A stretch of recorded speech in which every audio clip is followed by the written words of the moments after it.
And we're live. Hello, book lovers. Welcome to Authors Love Bookstores, presented by A Mighty Blaze. I am Kimberly Hensle Lowrance. I'm your host today. I host and produce this show with my friend and partner, Joe Moldover.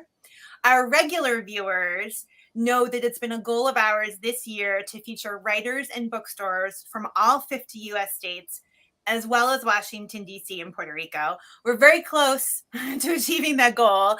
And today, for today, which is our 105th episode, we are thrilled to be talking about Puerto Rico, talking about this wonderful book, A Woman of Endurance, and welcoming our guest today. So let me introduce our guest.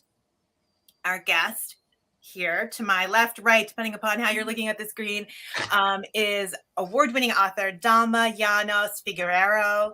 How'd I do? Did I do good with the pronunciation? We've been working. Almost. Figueroa. It's Figueroa. Okay. Yes. I apologize. We were practicing for everyone. We were practicing because I personally, and I know I'm not the only one who think it's so important to get people's names correctly. And so I appreciate Dahlma's patience with me. Dahlma was born in Puerto Rico, raised in New York City, and she is the author of two novels. Daughters of the Stone came out in 2010, and it was a finalist for the Penn Robert W. Bingham Prize. And then it was self-published. The paperback version came out in 2020, and it won the 16th Annual National Indie Excellence Award for multicultural fiction.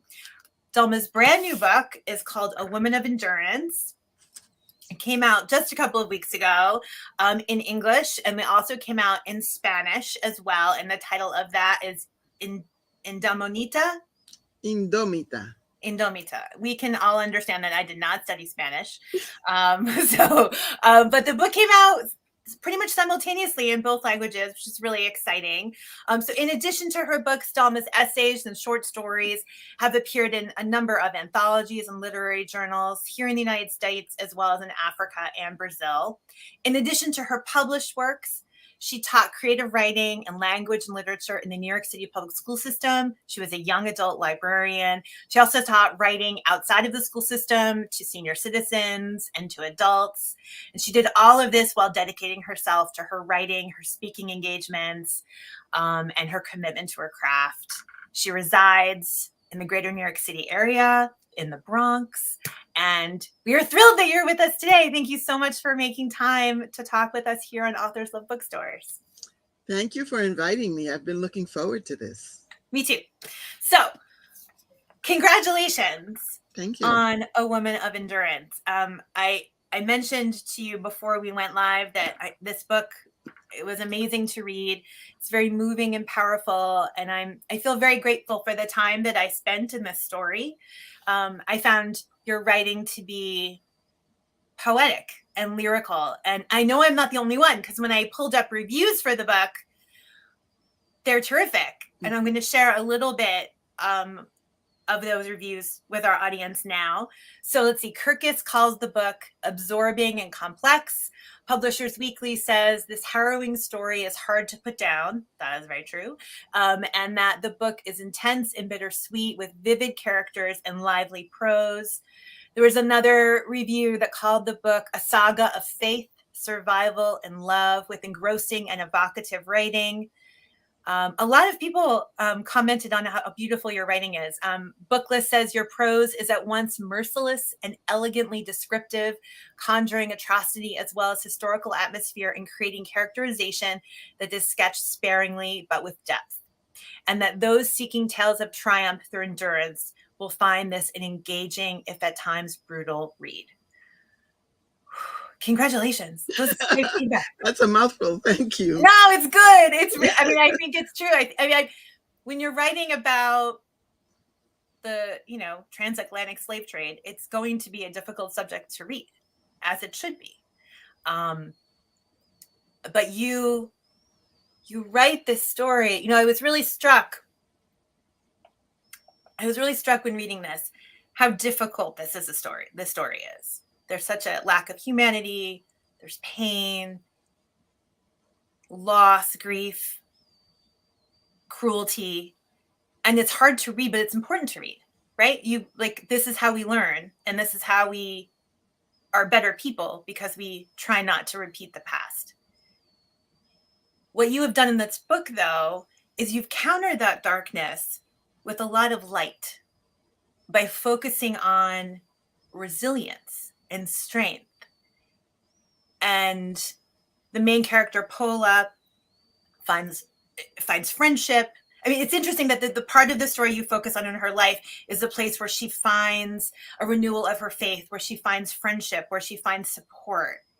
And I would love for you to talk a little bit about how this book came to be and why that was your choice, why you decided to focus on the resilience that this woman has in abundance. How did that come to be? Well, I wanted to write a book about an aspect of enslavement that isn't usually talked about. Mm. I wanted it to be a neo-slave narrative, in that it's not just about what they've done to us or how much we've suffered, but I would not be here if it weren't for women of endurance and men of endurance. And I wanted to tell that story. I wanted to examine how people who have been treated so brutally and viciously for such a long period of time, how they managed to hang on to their humanity, how they managed to find those elements that most of us think are crucial, like family and neighbors and love and compassion. When that is ripped away from you, how do you rebuild that? How do you heal so that you can move on and give your daughter or the next generation a solid foundation on which to stand?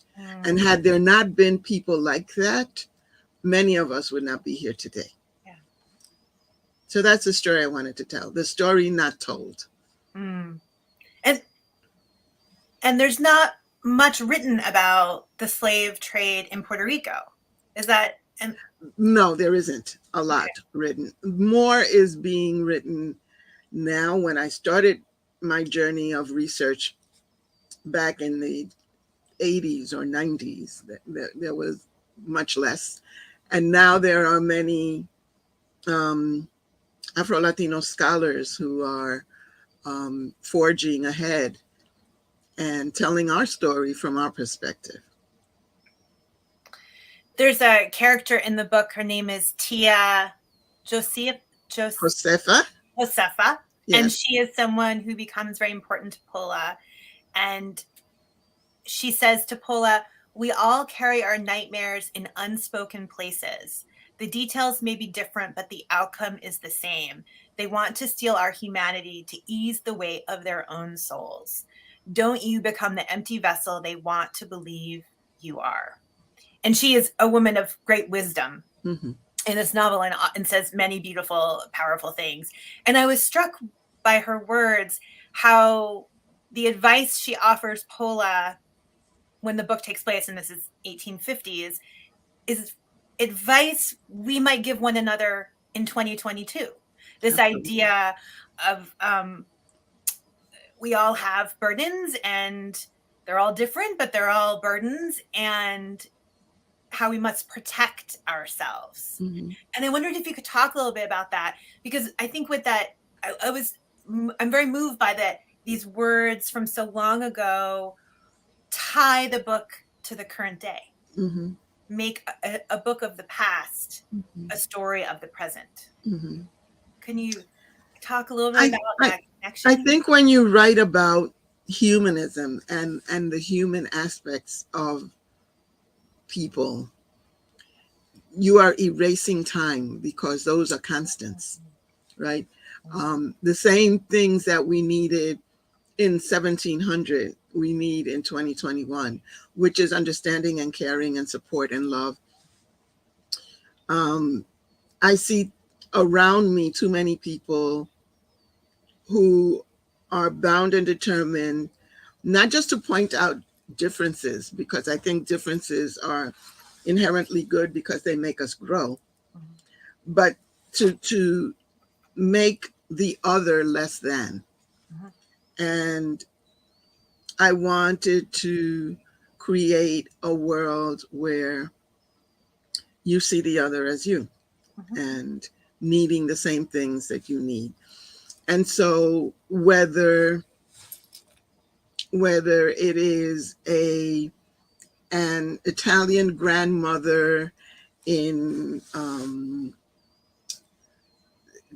Sardinia, or a Basque grandmother in northern Spain, or an old grandmother in rural Mississippi, they always tell stories to the young people to help them navigate the world.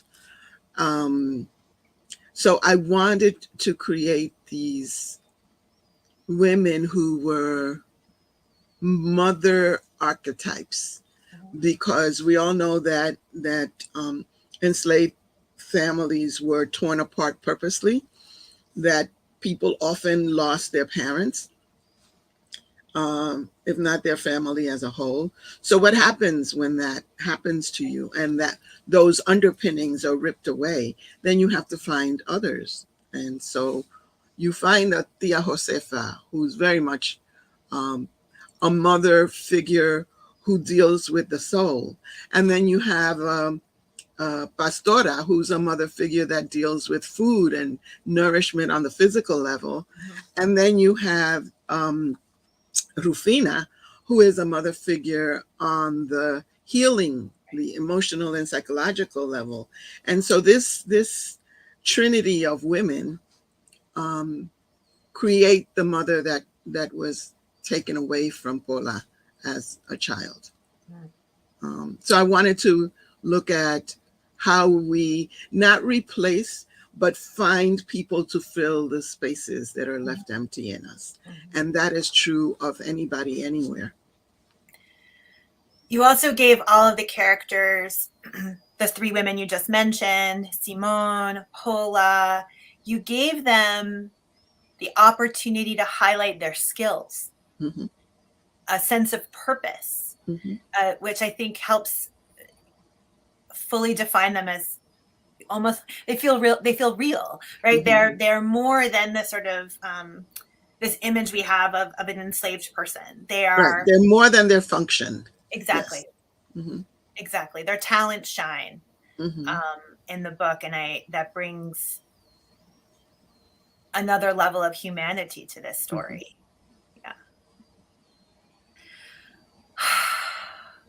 I read that as a child, you spent time in Puerto Rico. You were sent there to live with your grandparents, and that process, you learned about storytelling and the tradition that exists, and that influenced your writing. And also in an email to me, you said, my work as a whole is grounded in Puerto Rico and in New York City. And I wondered if you could talk about how those places inspired your writing, how they infused the storytelling that you so successfully bring to the page. Well, I was sent to Puerto Rico when I was, I think, 9 or 10. So it was a really crucial time in my life, because that's when you're starting to look around outside of yourself to find models, to listen. And when I was at my grandma's house, of course, I was a child, so I wasn't allowed to enter that conversation. But I was all ears. I wanted to know not just the story, but how they were telling the story to make me feel like I was there 50 years before in a society that I really didn't know, because I was brought up in urban New York City. So that was interesting to me. And then when I returned to New York City, I was really surprised, confused, because the stories that I saw on television and in the movies and around me bore no resemblance to me or the people I knew for my life. And it took a while for me. I mean, it took for me to be in college to realize that that empty space needed to be filled. And so when I talk about the story not told, there are so many stories not told that I will never run out of them. So on the porch in Puerto Rico, I learned about storytelling.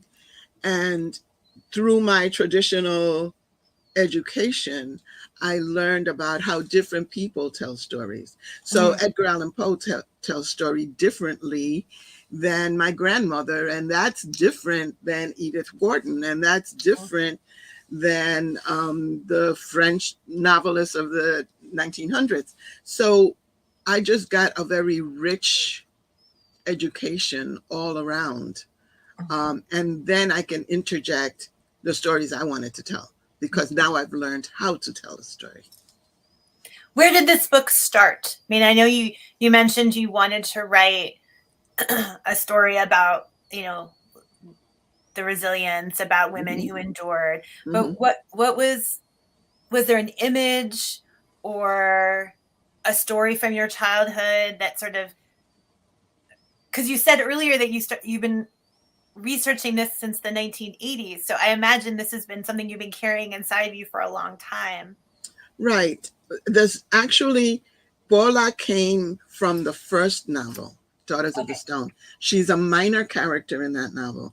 And she has very little patience, compassion, or understanding. She just is so angry. And I made her very angry. And now I thought, well, now how am I going to make her compelling? Now that I've made her so angry in the first book, how can I make people care about her in the second book? And the image came very clearly to me that there are people in history that we think of as angry, obnoxious people, but all of us have a story under that. What created that anger? What created that hostility and that defensiveness? And I thought about the breeding farms, both in the United States and in other places, and about how do women feel who are used as breeders, and how do they survive being treated like an animal for so many years? And that's how this book grew. You can imagine the anger is justified. Absolutely. It makes understandable. Understandable. Understandable, of course. Yes. I think that part of the book was the hardest to read. I think as a woman, as a mother, as you know, I found that to be, I was in awe of the character that you created because she kept going. You know, she didn't give up. Her life force was very strong. And that makes me think about there are elements in this book when you address Paula's faith that are, I guess we could call them magical realism. Would that be the right term? They are beautiful and they are evocative, and it is a part of her life that is extremely important and very private. It is the very center of who she is. Can you talk a little bit about that part of the book and how that story, how integral, why that? Why faith? Why was that something that you wanted to explore in this book? Well, some people do see it as magic realism. Some people see it as mysticism. Some people see it as fantasy. And some people see it as traditional African religion, which is what I intended it to be. And when I think of the history of enslavement, the powers that be tried so hard to destroy the religion because that is something they could not harness. That was something that gave these people a unifying force that they could not destroy. So I really do believe that that's where the strength, the survival, the endurance came from, is this belief in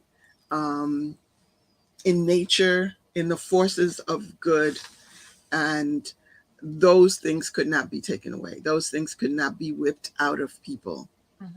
And so people can read it as magic realism.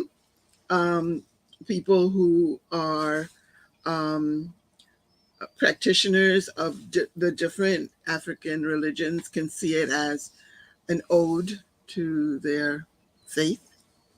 At the same time, I also include Christian constructs. So the trinity of those women who are hovering and protecting her is very much out of the Christian faith. So so that is the thread. The first book was very much the metaphor of threads and weaving and handwork is very strong, especially in the first book, but also in this one, where women are valued for their ability to take something very plain and use thread to embellish it. And so that, to me, that religion is a thread that held them together. Oh, I like that. I like the way that you described that. So the book came out in English and Spanish at this roughly the same time. Did you write the book in English and then you wrote it in English and was translated into Spanish? I wrote it in English. It was translated into Spanish by a wonderful translator, Aurora Lagarde. And we worked on it together because I wanted it to be, and I was very lucky because if somebody translates my work into Japanese, there's nothing I can say about that, right? I have no input. But because I am bilingual and because I know the idiosyncrasies and the nuances, not just of Spanish, but the Spanish of this particular place, and the different types of linguistic skills that the different characters have, so that Filomena, who is the mistress of the house, has a totally different language than Rufina, who's an unschooled, very wise and important healer. But those two women come from two different worlds, even though they both speak Spanish. And so it was really important in the Spanish edition to have different voices and different uses of Spanish as there is in English. That's such an interesting way for your book to continue. This idea that you have another part of your phase as a writer is collaborating to bring it to life in a different language. That must be very rewarding, I would imagine. It was extremely rewarding, and I am so lucky that HarperCollins Amistad provided a Spanish language editor who was sensitive enough to realize that, no, we cannot translate this into Castilian Spanish. This has to be the Spanish of this place at this time. And so I was very fortunate. Excellent. Can you talk a little bit about your research process? So on your website, there's a page where you list a lot of the books and resources that you consulted, and we're going to include that below in a link for our audience to go check out. I was struck in this book by the level of detail. I felt so immersed in Pola's world. I mean, everything from like the way they're clothed, the way their clothes felt on them, to the experience of holding the machete and the sugar cane, to the food that they made. The details are really astounding. And of course, that's what makes the story comes alive. Can you talk about that process of research? Because it's impressive what you've created. And I know we have a lot of writers who watch the show, and I'm sure they'd love to know how you waded through all of the research that's out there about that time to create this. Well, some of it was personal experience, because when I was sent to Puerto Rico, my grandfather had a sugarcane field. So I knew what sugarcane looked like. I knew what it took to cut it. He also had cattle, so I knew about that. But what I decided to do was, well, I started, having been a librarian, I started doing traditional primary source materials and secondary source materials. And very quickly, I realized that those materials were written from a particular point of view by the people who were in power at the time. And that could not help me write my story, me within a given time period. But I had to create the perspective of my characters because they were never asked. Nobody said, how do you feel about being used as a breeder or whatever? But the most important part of my research came from speaking to the oldest people I could find, traveling the island, listening to oral histories. I also met with architects and urban archaeologists and found myself going through the underbrush to find the foundations of plantations that had been there, or going to as many of the restored plantations as I could find and put myself in that space. So there were a lot of different types of research. And there are writers who make research the foundation of what they write, and they write around that. I do the opposite. I have the characters are the foundation of what I write. And if I have to change a historical detail in order to tell their story, I have no problem doing that. So in the first book, for instance, I moved a hurricane 30 years because I needed it to be later. And so I never claimed to be a historian. I simply use it as a framework to tell my story. But the interesting twist of that is your readers don't know that the hurricane moved 30 That's right. years. It doesn't matter. It doesn't matter. They know there's a hurricane and they know that Exactly. it was probably very difficult for the people to survive it. But what matters there is that the story is compelling. And then they'll do maybe what I did, which is go Google the topic and go Google the slave trade in Puerto Rico, or go read another book about it. Or so it sort of fuels this interest and this education that didn't exist before, right? So yeah, it's exciting. So one of the things, one of the questions I had for you as I read this book was, you do not hide from the deep pain that these enslaved people went through.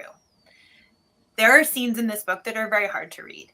Torture, assault, like deep, deep cruelty. And I kept thinking as I read the book that this is hard to read. It must have been harder to write. I mean, obviously, you live in this book. You've lived in this book a lot longer than I have. And I wondered, how does a writer, when dealing with such a difficult topic, protect their own self? How do you protect your heart and your spirit while you're carrying the burdens of these people? Although they're fictional, they represent people who were real.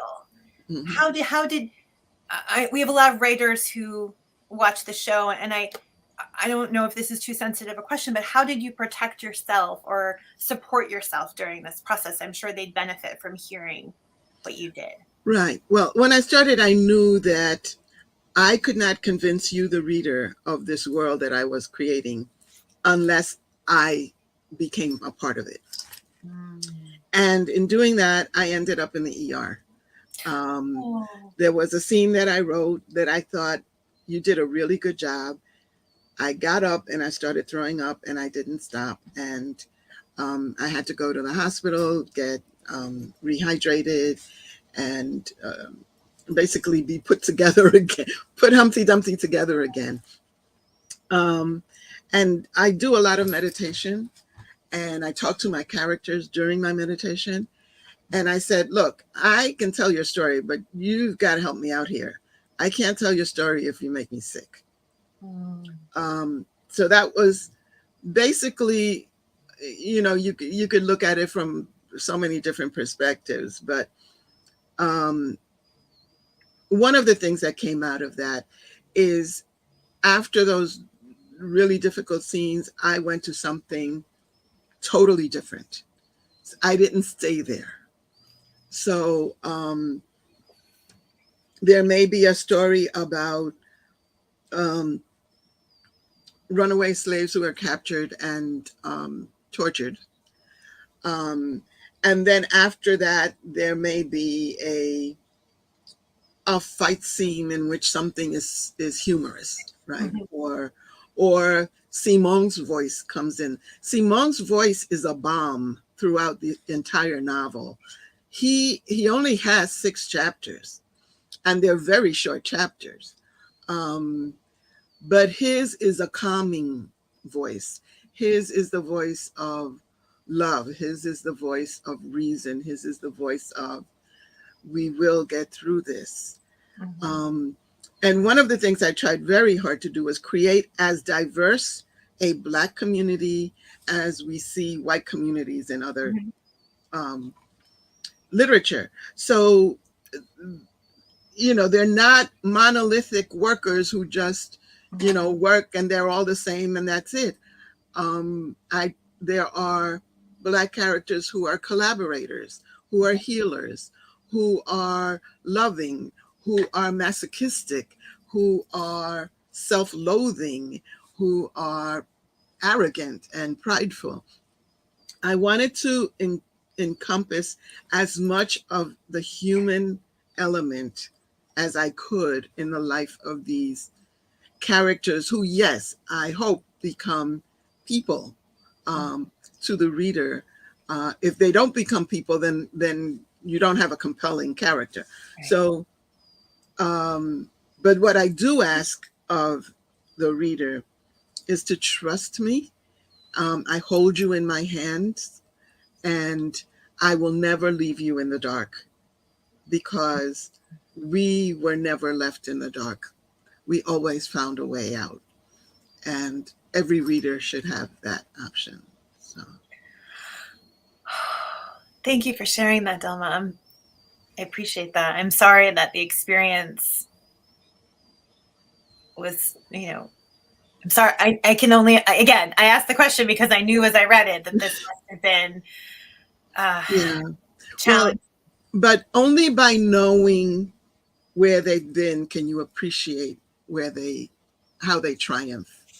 Exactly. So it's okay. It was a learning experience for me. I will never forget it. I will let you know that. But it was something I had to learn how to handle. Yeah. I have a question for you. Oh my gosh. Yes. Wow. There are a number of Spanish phrases thrown in throughout the novel. And I especially am glad that you didn't take Spanish, because I want to know what that felt like and how you felt reading it. Oh, I love that question. I've thought about that when I read Mm-hmm. books. We had another author on, Katie Gutierrez, a couple of weeks ago, Mm-hmm. whose book is More Than You'll Ever Know, and she also has Spanish in her book. Mm-hmm. And I think I personally like that when I read a novel that's set in a different country or culture, and the culture is respected Mm-hmm. by using words in the narrative. Mm-hmm. Um, I think it's truer to the characters, Mm-hmm. and sometimes you don't need to know the direct translation, right? You can sort of Mm-hmm. infer what's happening. Mm-hmm. Sometimes I go Google it because I'm curious how, like, what the direct translation is sometimes. Mm-hmm. But I personally, it never takes me out of the story. I just think it's a story that's meant to be told. Mm-hmm. Okay, great. Was that Wonderful. the right answer? That's a wonderful answer. Well, What I hoped was that in creating authenticity, I would bring the reader into this world. And this is a Spanish speaking world. So I tried to keep it as authentic as possible and give you enough context clues so you didn't feel an outsider. In fact, I hope I seduced you into the story. You did. Even with the Spanish language. 105 episodes and no one's ever asked me a question before. So this is the first. That's an old teacher for you. So one of the things I wanted, when I opened this book, the first thing, well, a confession, I always read the author's note first. I always do that. But then the next thing I read was the dedication. And your dedication is especially beautiful. And I wanted, can I read it? Or would you like to read Please, it? please, go ahead. I really thought it was so beautiful. So this is the dedication. I couldn't write my stories without the constant presence of my ancestors, who await me in my dreams and my meditations, whispering their stories and reminding me of what I have forgotten.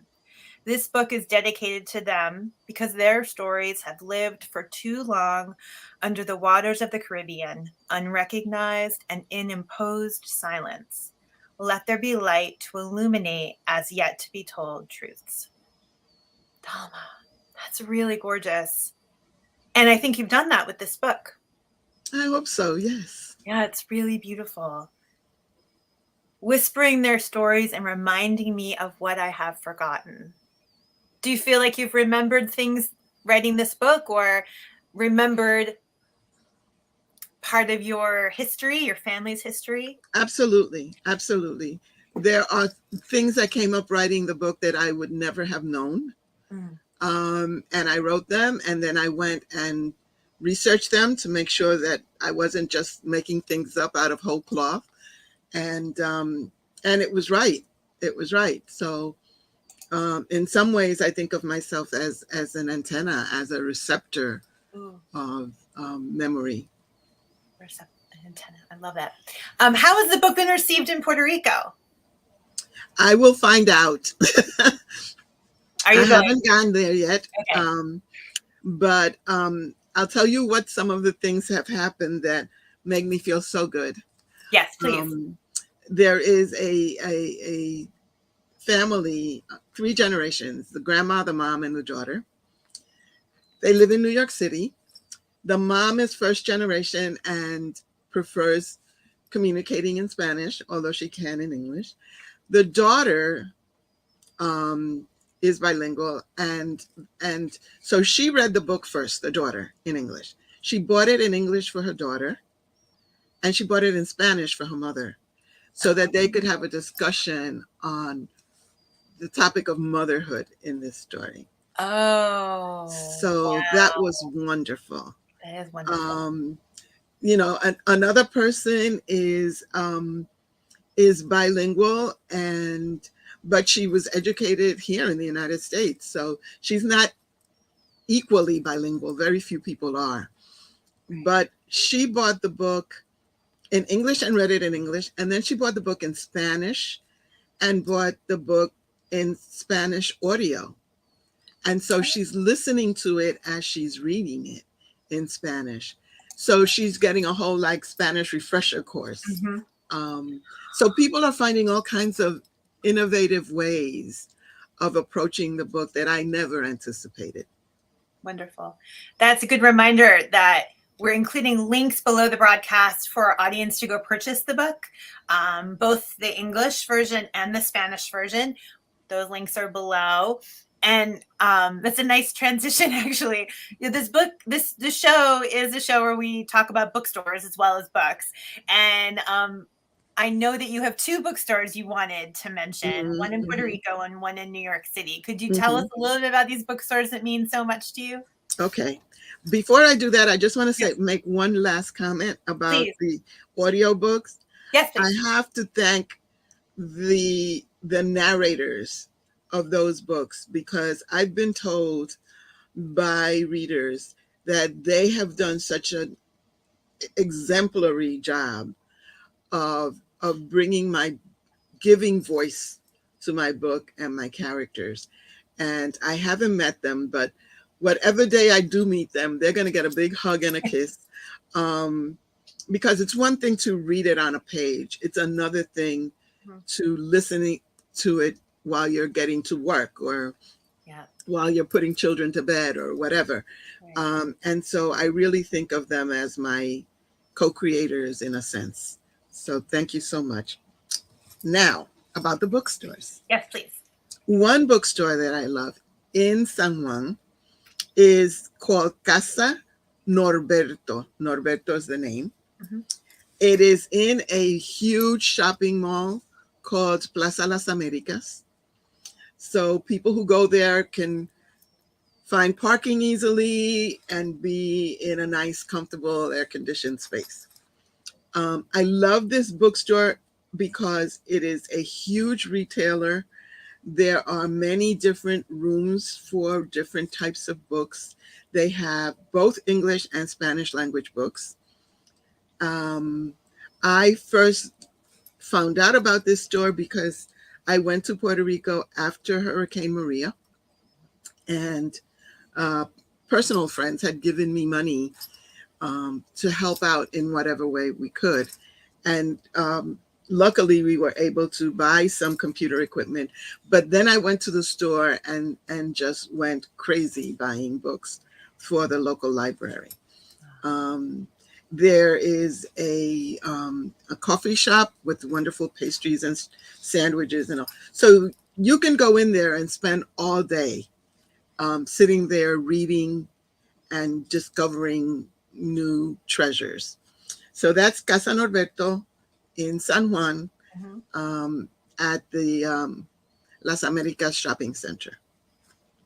The other bookstore that I love is in Upper Manhattan in Washington Heights called the Word Up Community Bookstore. And I love this bookstore because it started out as a pop-up, and Washington Heights is an underserviced community. Um, and there are many things that they are lacking and need. A bookstore was one of them. And they opened up this temporary store, and then people started saying, you can't close, we don't have anywhere else to go.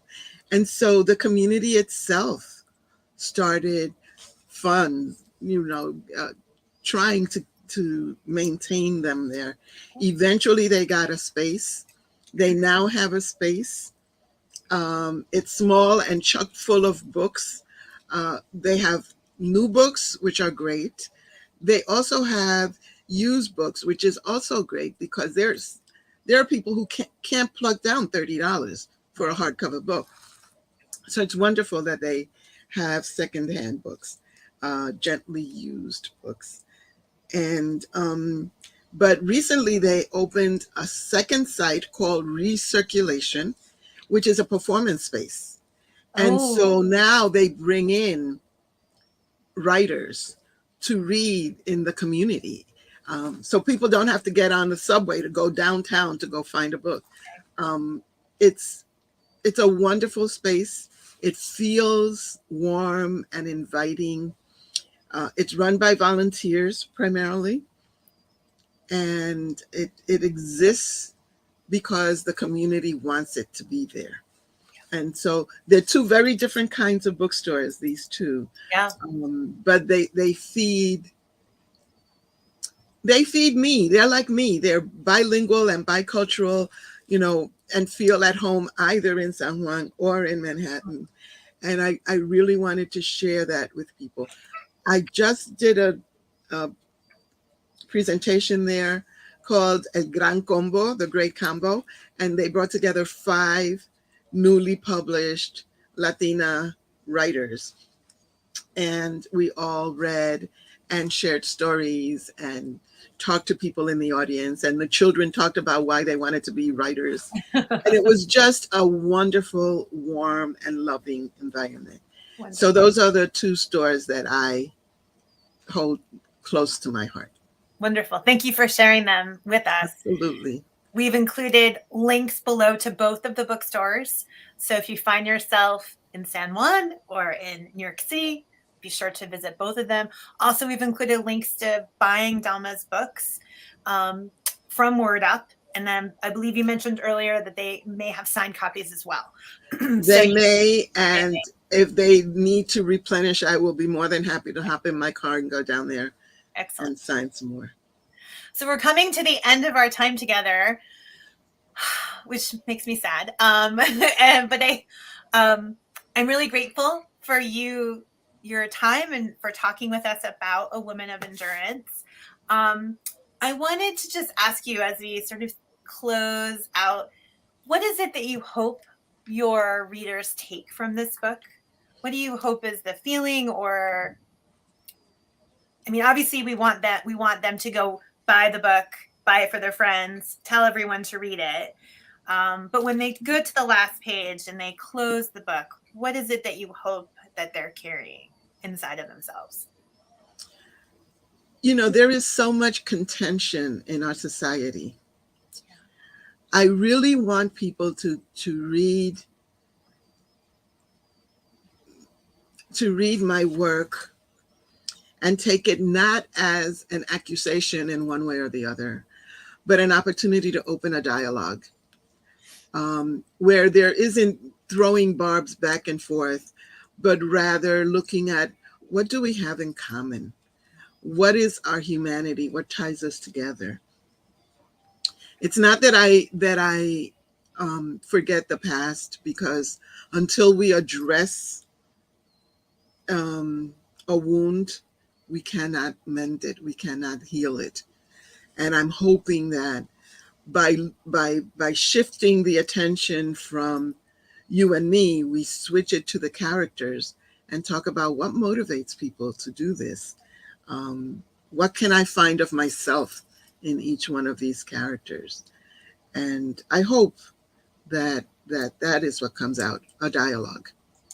Wonderful. One last question. When we were in the green room before we went live, you mentioned that there are more books to be written by you. Yes, there are. Can you tell us I'm not a spring chicken, but I hope I get a chance to write it all. I originally, Daughters of the Stone is the first book, and it's 5 generations in one family. And readers kept saying, well, I want more of this, or I want more of that, or why didn't we get more of this? Well, it was only a 300-page book. So what I'm doing is I am following the next generation in each book.